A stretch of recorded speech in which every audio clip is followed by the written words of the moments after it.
Today, I'm going to go over what I would do if I was starting a marketing agency in 2026.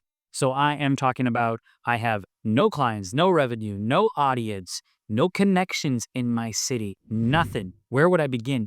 And what would I do differently versus when I started my agency in 2011? See, for the last 15 years, I've been running the social media agency, Kate. If I got to go back to the drawing board, do it all fresh, but do it in 2026, how would I do it? Well, it definitely would look a little different this time around. And that's because when I started my agency, the rules were different. Social was cheap. People were just coming on to Facebook with their businesses, and it wasn't as competitive. So you could be a generalist. You could take on projects that could take you in many different directions, ultimately trying to solve your clients' problems, and you could pay the bills that way. But it's not like that in 2026. Today, attention is expensive, businesses are skeptical, and everyone who's a full service agency sounds like they don't know what they're selling. So the goal in 2026, if I'm sitting down to build an agency, is going to be to build something that is a profitable machine and that I don't burn out from. With that, I have 13 rules that I would give to myself. First thing I would do, simplify my offer aggressively. That means one service, one potential buyer, one standard outcome. That can be something like, I am an organic content creator for businesses. Hi, I go into businesses, I film 2 times a month, creating X amount of content for your business. Then you take it and you can post it on social media. Very, very clear to understand what you're doing, very clear what you're offering. You know exactly what you offer. You can set your price, how many days. It's all easy to understand from the business owner what they are buying from you. One offer, one buyer, one outcome. Nail the one offer, and you can expand from there. Number 2, niche and service, not industry. Now, everyone who has one of these started agency videos will tell you to niche down and to pick somewhere where, hey, pick one industry and go all in on it. Yeah, that is a highly, highly flawed piece of advice, because what if that industry is bad? Then you're going to be running your head against the wall. No, it might have just been a poor industry to select. So instead of that, what I would do is I'd pick one service, let's say Meta Ads or TikTok Shop, and I would say, I'm going to become a master at this service, and I'm going to go after a couple industries. But I don't want to be bogged down to a certain industry. I made this mistake the first time around with my agency. I over-indexed into SaaS, software as a service, in the 2010s. What happened? When interest rates shot up, a lot of those companies lost funding, and in turn, they cut their marketing agencies. So we were highly, highly over-indexed into tech when I should have had more service businesses from the get-go as clients. So think about it like this. If you can solve one repeatable problem, that can be across several industries. That's what you want to look at creating. So you're one offer and you look at creating that service across niches. Niche down in your service. Become a master of it. Rule number 3, your business needs to run ads. Yep, you heard that right. Organic takes a long time to build. And we're going to talk about why it's important to build an organic presence a little later on in the video. But for right now, I want you to focus on running ads. That can be LinkedIn ads, Meta ads, Google local service ads, whatever it may be. You need to be running ads from day one. And if you say, hey, Jordan, I don't have money, good, put $10 a month in. You need something that's feeding you meetings, leads, contacts from the get-go, because organic is just such a fickle beast and it is so much work to get off the ground when you're first starting your business. Rule number 4, cooler the project, the worse the pay. Look, some of these rules I don't make, they make themselves. Number 4 is definitely one that is true in the industry, which is oftentimes the coolest projects, quote unquote, they pay shit. And in that means they are horrible for your agency. To me, a cool project is not a cool brand or something that looks really nice on your website. It's one where I get to work with great people and they pay on time. I don't care if that's your local dentist. I don't care if that's an HVAC shop. I don't care if that's an e-com company. Whatever it is, find the company where the people are nice and they pay you on time. That is how you're going to grow your agency in the early days. Those big logos, the cool projects, I'm telling you, those opportunities will come later. And by the time you build up to that, you won't even want to take those on, because typically the cool clients, quote unquote, they're the ones who are grinding you down on price at every corner. And building on that, I want to talk about finding the right clients, is that's the next question. I built this matrix here, which has on one axis people's the amount they pay, the other axis, it has their level of headache. And I want to think about this. Low paying, high headache, yeah, you should never work with those people. Low headache, high paying, those are your unicorns. Hang on to those clients with everything you got. They're the best when they come into your business. Now, people might dismiss the low paying, low headache client, but I think these clients are actually great because they keep the lights on.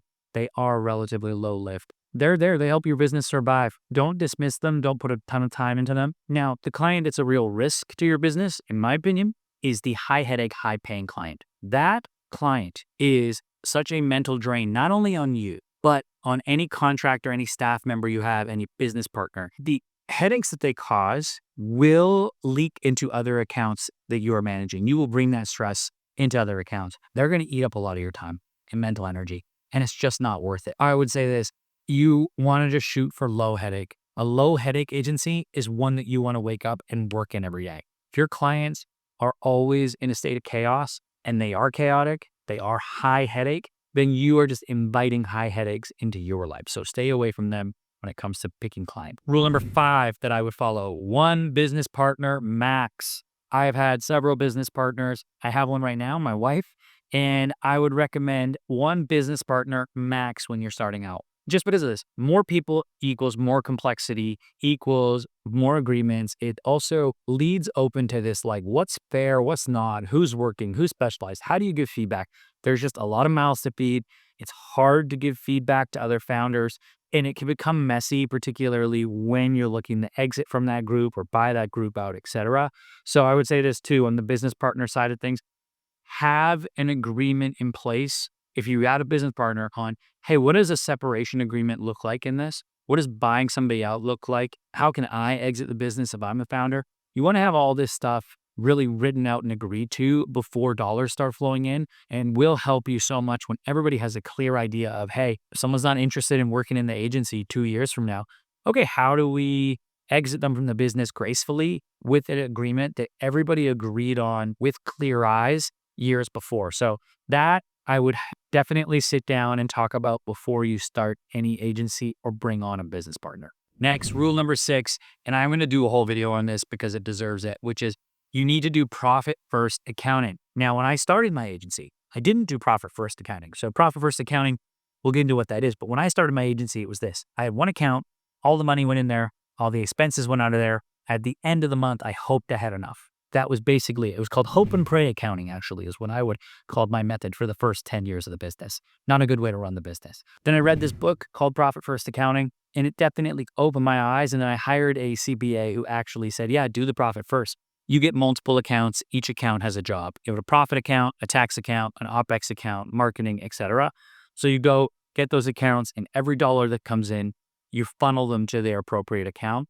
Read the book. It's by Michael Malachowicz. I'm going to butcher his last name, Luptai. But I'm going to do a longer video on this topic on how to structure agency finances, because I do think it's an important lesson for anybody in the creative space, entrepreneurs, etc. Rule number 7 kind of piggybacks off this when we talk about finances, and that is I would keep a job until you get 2 paying clients. Now, I didn't do this early on, but this would be a rule I would take today. I would say, I'm going to stay at my job. I'm going to keep my healthcare. I'm going to keep my benefits. I'm going to work on evenings and weekends so I can actually build out this agency and find the right clients. Why I would keep my job is multifaceted. One, you got to keep that money coming in. You have expenses, right? I have kids. This house costs money. The office, all this stuff costs money. All right, you probably have those too. You have expenses to some degree. 2, when you have a job and that safety net, it means you will spend more time finding the right clients. You won't just take on any client who's willing to offer you money. When I started my agency, fresh out of university, I didn't have any other income. I would just take anyone who paid me money because rent was due at the end of the month. I took some shitty clients and some work that was not great. So that's something that I would say now. If I was going in and I had a job and was doing this, I'd say, I'm going to wait till I get a good steady flow of cash before I jump to go and do this full time. And pro tip, if you can turn your full-time job into a client when you lead, that's even better. And it might be something where say, hey, look, pay me 70% of what you were paying me and I'll still do my job function for you. I'm just not coming to the office anymore. I'm going to bill you a different way, etc. And you'd be surprised, people might take you up on that, especially when they don't want to take on the cost of training a new staff member, etc. So think about that. Your current job can also become one of your first clients. Rule number 8, low overhead equals peace. What I mean by this, no office, no W-2 employees until you're at least at 500,000 in revenue. I made the mistake early on of thinking I needed headcount, I needed staff members, and I needed an office, and I needed all this stuff to, I don't know, prove that I was doing it right. I would totally do that differently today. I would do everything would be contractors attached to revenue. So I ensured every project was profitable. And if a client left, I wouldn't be stuck holding the water, having to pay salaries that I couldn't afford, or having to lay off people all the time lay off and hire as projects came in. So early days, up until that 500K point, all contractors, no W-2s, and no office. An office is a silent killer. Instead, find a co-working space, get a mailing address there, and you're good to go. That is much cheaper. It's month to month. If you really need to get out of the house, that's what I would recommend, but don't sign some long-term lease on an office space. Rule number 9, establish what I call is a pull-away fee for freelance work and projects. Okay, what I mean by this, freelance work and projects are projects that only you can do. The agency can't do, but you can do. So in my case, sometimes brands contact me and they say, Jordan, we want you to be a social media consultant for our brand, and we want you to come do maybe SEO for our project. Okay, now what I have to do then is define what's called a pull-away fee. So that is my fee, the number that I'm willing to take that will pull me away from building the agency to really just do work, right? I like to think about these projects as they are my nights and weekend projects, and I do have a pull-away fee. For me, I look at it that, okay, for $5,000, right, I will go and do a little project off to the side. Early days, it might have been $500 was a pull-away fee. So you got to figure out what that number is for you. And one trick that I did is I take the number and I would actually divide it by 12 for each month of the year.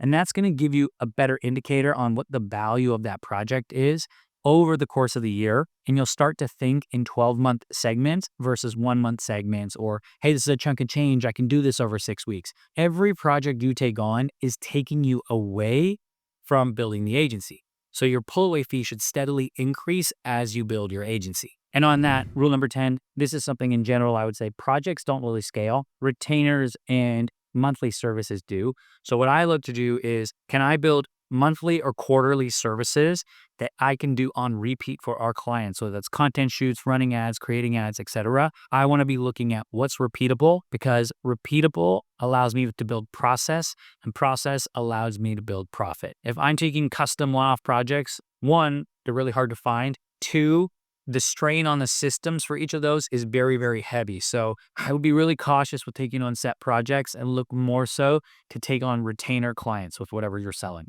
Rule number 11, focus on one metro area. Okay, people say, but you can do this anywhere. You can start a digital agency and you can live in Bali. Sure, you can. What I would say is this, pick one city, the closest metro to you, and figure out a way to get clients in that city. What that's going to do is a couple of things. 1, you're going to open up a referral pipeline. People who work within businesses in a city, they typically know other business owners and they will refer you. It just becomes way more effective from a client acquisition and retention perspective if you are able to go and meet people face to face. In the day and age where everybody wants to Zoom, I'm telling you, it pays the bills to get off your butt, get in the car, and go to someone's office. Find a metro where you can actually go to people's offices and meet them. For us, that's Los Angeles now. We used to be all over Toronto, Miami, this, that. No, now I'm solely focused on how do we connect with business owners in Los Angeles. That's our number 1 priority. When we do have opportunities from Canada, Australia, the rest of the US, they contact us and we will listen to those as they come, but we're actively pursuing opportunities within LA. And I recommend you do the same for whatever metro you're in. Rule number 12, build a personal brand, preferably on LinkedIn. See, when people hear build a personal brand, they think it's this big, grandiose endeavor. I think about it differently. I say this, I want you to write out 52 questions that your potential customers may have. Then I want you to answer those 52 questions. Great. Once you've done that, you now have 52 posts or a post to go out once a week on LinkedIn. Attach a photo to the post, some B-roll, whatever you have, and you have started building a personal brand. Alongside that, I would look at using the DMs on LinkedIn, connect with other business owners in your area, etc. That would be a path I would go. But don't overthink it. Just start posting, getting your ideas out there. It'll go a long way. Rule number 13, and I say this one, it's one of the ones I wish I knew back in the day, but don't mess around on freelancer sites, the Upworks and Fivers of the world. Those sites are a race to the creative bottom, and big fish are not shopping for your services on those sites. Instead of going on those sites and wasting a ton of time to take low-paying work, make a list of the 25 or 50 business owners that you want to work with in your metro area. Learn as much as you can about those people. Try to get in contact with the principals or decision makers at those companies. See if you know anyone who works there. Create a foot in the door offer, AKA something that gets you in front of them. That could be sending them a package, with a gift. People are going to open packages. They won't open mail. So think about that. That could be offering them something for free, whatever it may be, so they get to know you and see you and trust you. That's what I would do. That's it. Those are the 13 rules that I would follow if I was starting an agency in 2026. I hope this helps you if you're starting a business, marketing agency, whatever it may be. I'm Jordan Scheltgen. If you like this, please hit that like, share, subscribe, and or leave a comment. I read them all. I respond to everything. All right, y'all. Have a great day.